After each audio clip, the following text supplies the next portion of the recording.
Hello नमस्कार दोस्तों, nursing के इस यूट्यूब चैनल पर आप सभी का स्वागत है। आज के वीडियो में हम लोग जानेंगे नॉर्सेट 9 का जो प्रीलिम्स एग्जाम हुआ है उसका पेपर सॉल्यूशन जानेंगे। इस वीडियो में हम लोग जानेंगे जितना भी इमेज बेस्ड क्वेश्चन है, सबसे पहले हम लोग उसको जान जाएंगे। उसके बाद टॉपिक वाइज जानेंगे। पहले जानेंगे ओबीजी का जितना भी क्वेश्चन पूछा गया था और साइकेट्रिक नर्सिंग सबसे ज़्यादा एग्जाम में यही दो टॉपिक कवर हुए थे, तो उसको जानेंगे। और इमेज बेस्ड क्वेश्चन हम लोग शुरू में जान जाएंगे। यदि टेलीग्राम चैनल पर ज्वाइन होना चाहते हैं तो टेलीग्राम पर जाकर सत्यम नर्सिंग सर्च कीजिएगा, तो वहाँ पर टेलीग्राम चैनल आप लोग को मिल जाएगा। वहाँ से आप लोग ज्वाइन हो जाइएगा। इस वीडियो का जो भी पीडीएफ है हम वहीं पर सेंड कर देंगे। पहले हम लोग जानेंगे कि ये क्वेश्चन पूछा गया था, ये क्या चीज़ है। तो ये बार्थोलिन ग्लैंड का जो सिस्ट है, इसका इमेज बेस्ड क्वेश्चन पूछा गया था। ये क्या है, तो बार्थोलिन ग्लैंड का सिस्ट है। बार्थोलिन ग्लैंड का जो सिस्ट है होता है, बार्थोलिन ग्लैंड का सिस्ट, ये इमेज बेस्ड क्वेश्चन पूछा गया था। ये इमेज देकर कि ये क्या चीज़ है, तो ये बार्थोलिन ग्लैंड का सिस्ट है, इसे क्वेश्चन पूछा गया था। नेक्स्ट क्वेश्चन है इमेज बेस्ड, ये था एक्सोट्रॉफी ऑफ ब्लैडर। ये लिखा हुआ उस इमेज में नहीं था, बस इतना ये था इमेज। ये पूछा गया था कि किस चीज़ का इमेज है, तो ये एक्सोट्रॉफी ऑफ ब्लैडर का इमेज है। इसको आप लोग याद रखिएगा। बहुत सारा बताया गया है कि ये ओम्फैलोसील का है, तो ये ओम्फैलोसील का नहीं है, एक्सोट्रॉफी ऑफ ब्लैडर का इमेज ये पूछा गया था। नेक्स्ट इमेज ये था कंट्रोल कोड ट्रैक्शन, जिसको हम लोग सीसीटी बोलते हैं। कंट्रोल कोड ट्रैक्शन में क्या होता है कि जो फर्स्ट हैंड होता है वो फंडस रीजन पर एब्डोमेन की तरह काउंटर ट्रैक्शन दिया जाता है, और सेकंड हैंड से जो डोमिनेंट हैंड होता है उससे कोड को रोटेट करते हैं। इसको बोलते हैं हम लोग कंट्रोल कोड ट्रैक्शन। ये इमेज क्वेश्चन पूछा गया था एग्जाम में। नेक्स्ट ये था स्ट्रॉबेरी टंग किस डिजीज में देखने को मिलता है। ये इमेज दे दिया था, और स्ट्रॉबेरी टंग है ये तो हम लोग को पता है किस डिजीज कंडीशन में देखने को मिलता है, तो कावासाकी डिजीज में देखने को मिलता है। किस में देखने को मिलता है, तो कावासाकी डिजीज में। कावासाकी डिजीज जो कि कार्डियोवास्कुलर डिजीज है उसमें देखने को मिलता है। ये कैसा टंग है, तो स्ट्रॉबेरी टंग है। इसको आप लोग याद रखिएगा। ये क्वेश्चन पूछा गया था इमेज बेस। नेक्स्ट ये पूछा गया था गार्डीसिल जो वैक्सीन है किस में यूज में लेते हैं, तो गार्डीसिल जो वैक्सीन है सर्वाइकल कैंसर के लिए यूज में लिया जाता है। सर्विक्स का जो कैंसर है उसके यूज में लेते हैं गार्डीसिल वैक्सीन। अब नेक्स्ट हम लोग जितना भी क्वेश्चन से इमेज बेस्ड क्वेश्चन जानेंगे। अब क्वेश्चन वाइज हम लोग चलेंगे।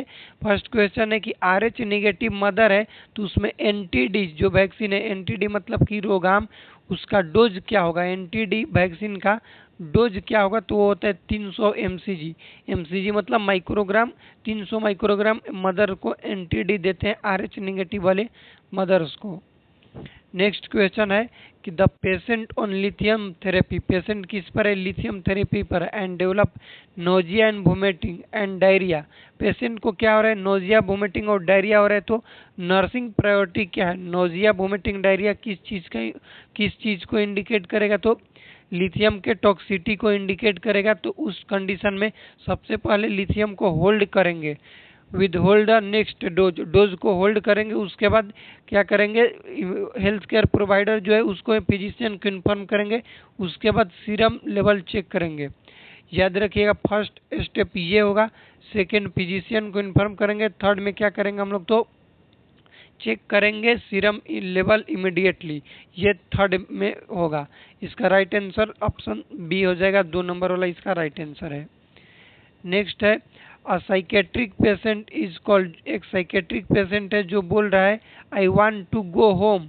होम होम लगातार वो पहले तो बोल दिया I want to go home, लेकिन होम होम को रिपीट कर रहा है, तो नर्स क्या एक्सपेक्ट करेगी, इस कंडीशन को क्या बोलेगी।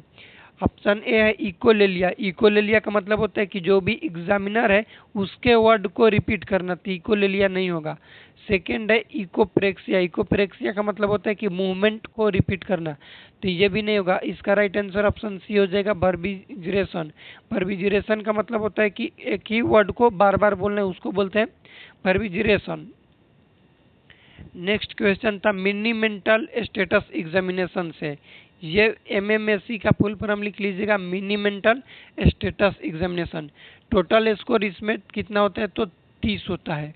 पूछा गया था कि एक पेशेंट है जिसका 19 है, स्कोर कितना है 19 है, तो मिनी मेंटल स्टेटस एग्जामिनेशन में उसको क्या बोलेंगे, तो उसको बोलते हैं हम लोग माइल्ड कोग्निटिव इम्पेयरमेंट। क्या बोला जाता है, माइल्ड कोग्निटिव इम्पेयरमेंट। याद रखिएगा मिनी मेंटल स्टेटस एग्जामिनेशन में टोटल स्कोर 30 होता है, 24 या फिर 24 ले ज़्यादा है तो नॉर्मल कंसिडर्ड होता है, और 17 से 24 जो है तो उसको हम लोग माइल्ड बोलते हैं। याद रखिएगा 17 से 24 को माइल्ड बोलते हैं, 11 से 17 जो है उसको मॉडरेट बोलते हैं, और लेस देन 11 है, लेस देन 11 होगा तो उसको हम लोग सीवियर बोलेंगे। तो 11 से 17 के बीच में ही तो 19 आएगा तो इसको हम लोग माइल्ड कोग्निटिव इम्पेयरमेंट बोलेंगे। ये क्वेश्चन एग्जाम में आज के पूछा गया था। नेक्स्ट है फंडामेंटल ऑफ नर्सिंग से क्वेश्चन था, ट्रांसपेरेंट और काउंटर ट्रांसपेरेंस का मतलब पूछा था कि क्या होता है। तो ट्रांसपेरेंट का मतलब होता है कि कोई नर्स है, कोई पेशेंट है, पेशेंट अट्रैक्ट हो रहा है नर्स ले, पेशेंट किससे अट्रैक्ट हो रहा है, किससे पेशेंट का लगा हो रहा है तो नर्स ले, उसको हम लोग बोलते हैं ट्रांसपेरेंट। और काउंटर ट्रांसपेरेंट में नर्स का पेशेंट के साथ रिलेशन हो रहा है, कोई भी इमोशनल बॉन्डिंग हो रहा है तो उसको हम लोग बोलते हैं काउंटर ट्रांसपेरेंट। इसको आप लोग याद रखिएगा। ट्रांसपेरेंट का मतलब होता है कि पेशेंट का नर्स ले अट्रैक्शन होगा, इमोशनल बॉन्डिंग होगा, उसको हम लोग बोलते हैं ट्रांसपेरेंट। और काउंटर ट्रांसपेरेंट का मतलब होता है कि नर्स का पेशेंट के साथ इमोशनल बॉन्डिंग होगा तो उसको हम लोग क्या बोलते हैं, काउंटर ट्रांसपेरेंट बोलते हैं। नेक्स्ट क्वेश्चन है, a female with complain septic abortion. Female जो है वो क्या चीज कंप्लेन कर रही है, सेप्टिक एबॉर्शन के लिए कंप्लेन कर रही है। As a nurse supervisor which priority intervention will perform. Nurse supervisor first priority पर इंटरवेंशन क्या परफॉर्म करेगी। ऑप्शन है contraceptive device, IV fluid, antibiotic therapy, या फिर एडमिट इमीडिएटली। सेप्टिक एबॉर्शन का मतलब क्या होता है कि कोई भी इन्फेक्शन की वजह से फीमेल को एबॉर्शन हो गया तो इसमें सबसे पहले फीमेल को एडमिट करेंगे। ऑप्शन डी इसका राइट आंसर होगा। पहले एडमिट करेंगे हॉस्पिटल में, उसके बाद एंटीबायोटिक थेरेपी चलेंगे, ये सब करेंगे। लेकिन प्रायोरिटी इंटरवेंशन पूछा है तो पहले फीमेल को एडमिट करेंगे। राइट आंसर इसका ऑप्शन डी हो जाएगा।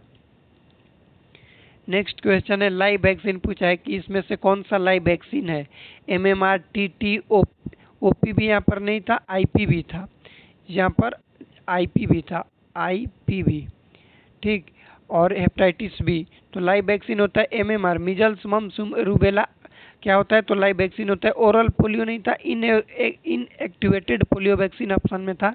लाइव वैक्सीन का ऑप्शन में MMR, मिजल्स, मम्स, रूबेला होता है, ये ऑप्शन में दिया था, तो ये इसका राइट आंसर ऑप्शन ए हो जाएगा।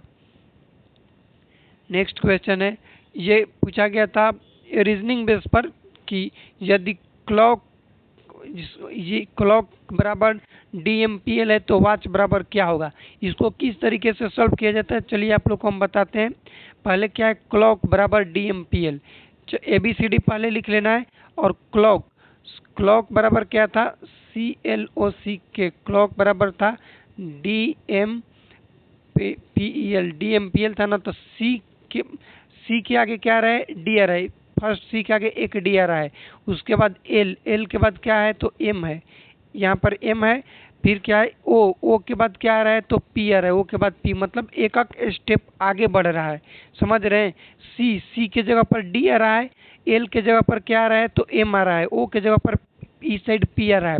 तो इस प्रकार से वॉच के जगह पूछ रहा है कि वॉच के जगह क्या होगा, तो डब्लू के जगह क्या होगा, डब्लू के एक नेक्स्ट स्टेप क्या होगा, तो एक्स होगा, ठीक। ए के जगह क्या होगा, बी होगा, तो एक्स हो गया, बी होगा। WAT, टी के जगह क्या होगा, तो यू होगा।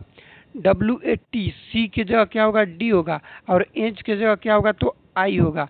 XBUDI, यहाँ पर आई होगा। इसका राइट आंसर क्या होगा, XDBUDI, XBUDI, ऑप्शन ए इसका राइट आंसर हो जाएगा। सिर्फ इसमें मिला देना है कि सी के जगह पर एम है, एल के जगह पर पी है, ओ के जगह पर पी है, सी के जगह ई है, के के जगह एल है। तो डब्लू के नेक्स्ट स्टेप एक्स हो जाएगा, ए के जगह पर क्या हो जाएगा, तो बी हो जाएगा, टी के जगह पर यू हो जाएगा, सी के जगह पर डी हो जाएगा, और एच के जगह पर आई हो जाएगा। एक स्टेप उसमें आगे बढ़ा देना है। इस तरीके का रीजनिंग पूछा गया था, ये क्वेश्चन पूछा गया था। नेक्स्ट है क्वेश्चन, कुशिंग ट्रायड से पूछा गया था। ये हेड इंजरी वाले पेशेंट में देखने को मिलता है। जिस भी पेशेंट में इंक्रीज हो जाता है आईसीपी इंट्राक्रेनियल प्रेशर इंक्रीज हो जाता है, उस पेशेंट में देखने को मिलता है कुशिंग ट्रायड। आईसीपी क्या होता है? तो इंट्राक्रेनियल प्रेशर नॉर्मल होता है 5 से 15 mm of Hg. 15 mm of Hg से ज़्यादा हो जाते हैं उसको हम लोग बोलते हैं कुशिंग ट्रायड। कुशिंग ट्रायड में क्या क्या, ट्रायड मतलब 3 होता है। कि कौन कौन से 3 सिम्टम्स देखने को मिलते हैं? तो इंक्रीज होता है सिस्टोलिक ब्लड प्रेशर, उसके साथ साथ ब्रेडिकार्डिया होता है, मतलब कि हार्ट रेट कम होगा, और इरेगुलर रेस्पिरेशन देखने को मिलता है कुशिंग ट्रायड में। यहाँ पर इंक्रीज सिस्टोलिक ब्लड प्रेशर ना देकर दे दिया था हाइपरटेंशन, तो वो भी ठीक है। हाइपरटेंशन के साथ ब्रेडिकार्डिया होगा और इरेगुलर रेस्पिरेशन होगा। इसको आप लोग याद रखिएगा, ये क्वेश्चन पूछा गया था आज के एग्जाम में। नेक्स्ट क्वेश्चन था कंट्रासेप्टिक डिवाइस लेके contraceptive method once a week pill किसको बोलते हैं? वंस अ वीक पिल किसको बोलते हैं? तो हम लोग सहेली को बोलते हैं। और सहेली का दूसरा नाम होता है ओरमेलोजिपिन, या फिर इसी को किंचुरोमन बोलते हैं। इसको आप लोग याद रखिएगा, once a week pill. POP नहीं होगा, प्रोजेस्टेरोन ओनली पिल नहीं होगा, ओरल कंट्रासेप्टिक पिल नहीं होगा, इमरजेंसी कंट्रासेप्शन नहीं होगा। इसका राइट आंसर ऑप्शन सी हो जाएगा। वंस अ वीक पिल किसको बोलते हैं? तो हम लोग सहेली को बोलते हैं। नेक्स्ट क्वेश्चन था एंटोनिम्स बताना है ट्रांसपेरेंट के। एंटोनिम्स का मतलब होता है उल्टा, उल्टा शब्द बताना इसके। ट्रांसपेरेंट का मतलब होता है साफ साफ किसी भी चीज को देख पाना, पारदर्शी जिसको हम लोग बोल सकते हैं। तो क्लियर नहीं होगा, ट्रांसलूसेंट नहीं होगा, लूसिड नहीं होगा, ओपेक। ओपेक का मतलब होता है धुंधला। तो ट्रांसपेरेंट का मतलब क्या बता दिया आप लोग को? कि साफ साफ दिखना, और ओपेक का मतलब धुंधला। मतलब इसका ट्रांसपेरेंट का उल्टा ओपेक होगा। ऑप्शन सी इसका राइट आंसर होगा।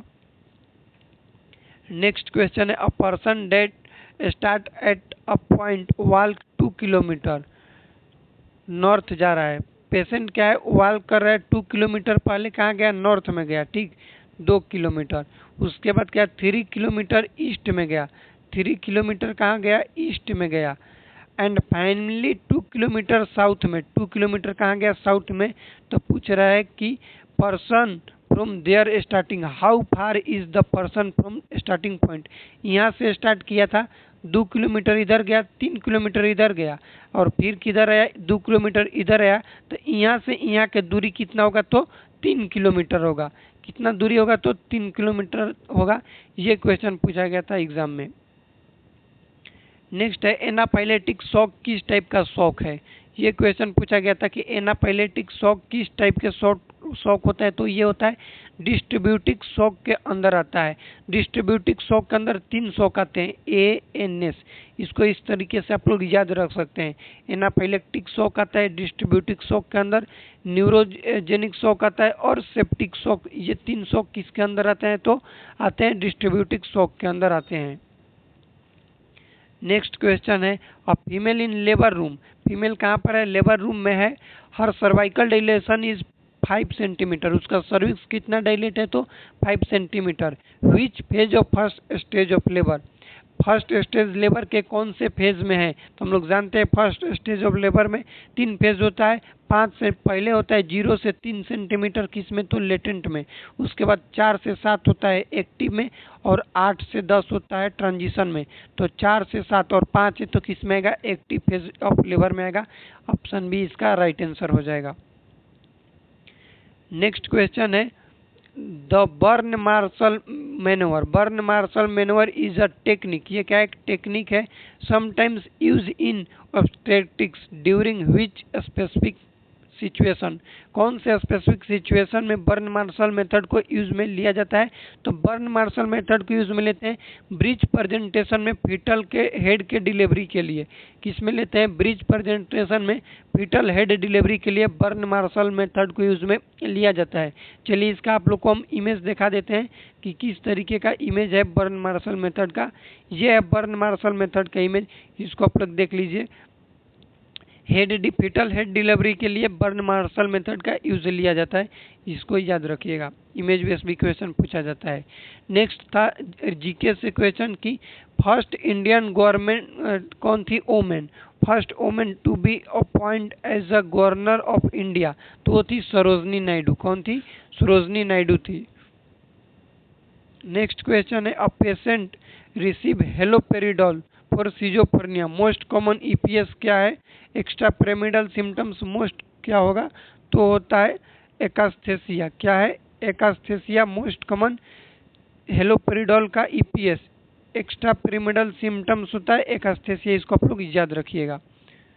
नेक्स्ट क्वेश्चन है रीजनिंग का, ये सिंपल क्वेश्चन पूछा गया था डबल करके कि 2 का डबल 4 हो गया, 4 का डबल 8 हो गया, 8 का डबल 16 हो गया, तो 16 का डबल कितना होगा? तो 32 होगा। राइट आंसर ऑप्शन 4 हो जाएगा। ऑप्शन डी इसका राइट आंसर हो जाएगा 32। ये डबल सिर्फ इसमें कर देना था। नेक्स्ट क्वेश्चन है during shoulder dystocia what is the initial first manoeuvre recommended to resolve this obstetrics emergency? Shoulder dystocia में कौन सा मैनूवर यूज में लेते हैं? तो हम लोग को पता है कि मैक रोबर्ट मैनूवर यूज में लेते हैं। During shoulder dystocia McRobert manoeuvre use में लिया जाता है, इसको आप लोग याद रखिएगा। इसका इमेज बेस्ड भी क्वेश्चन कई बार एग्जाम में पूछा गया है। इसमें डायरेक्ट क्वेश्चन दे दिया था और ऑप्शन दिया था, इमेज बेस्ड नहीं था। नेक्स्ट क्वेश्चन था सीबीटी कोग्निटिव बिहेवियर थेरेपी से रिलेटेड कि कोई पेशेंट का बिहेवियर और उसके थिंकिंग में एबनॉर्मलिटी देखने को मिल रहा है तो कौन सा हम लोग थेरेपी देंगे? तो सीबीटी कोग्निटिव बिहेवियर थेरेपी दिया जाता है। उसके बाद पार्कलैंड फार्मूला से था कि कोई पेशेंट का वेट इतने वेट से रिलेटेड था कि कितना वेट है, तो पार्कलैंड फार्मूला होता है 4 ml गुणा वेट इन केजी गुणा TBC है, टोटल बॉडी सरफेस एरिया, जितने उसमें सबको गुना कर देंगे तो पार्कलैंड फार्मूला के अकॉर्डिंग निकल जाता है फार्मूला, उसका आंसर ml में आ जाता है। नेक्स्ट कैरियर से रिलेटेड था कि कोई पर्सन है जो कि साइन एंड सिम्टम शो नहीं कर रहा है लेकिन डिजीज उसमें प्रेजेंट है, तो उसको हम लोग क्या बोलते हैं? तो उसको कैरियर बोलते हैं। ये हम लोग का नॉर्सेट 9 का प्रीलिम्स का पेपर था। इस वीडियो में कुछ भी डाउट होगा तो कमेंट कीजिएगा, या फिर कोई आप लोग को अलग से क्वेश्चन याद आ रहा होगा तो कमेंट कीजिएगा। चैनल पर नए तो चैनल को सब्सक्राइब कीजिएगा, वीडियो को लाइक कीजिएगा और अपने दोस्तों के साथ शेयर कीजिएगा। और टेलीग्राम चैनल पर ज्वाइन होना चाहते हैं तो टेलीग्राम पर जाकर सत्यम नर्सिंग सर्च कीजिएगा तो आ जाएगा। इस वीडियो का PDF हम वहीं पर शेयर करेंगे, तो वहाँ से आप लोग इसको डाउनलोड कर सकते हैं और पढ़ सकते हैं। मिलते हैं अगले वीडियो में, तब तक के लिए जय राम जी की।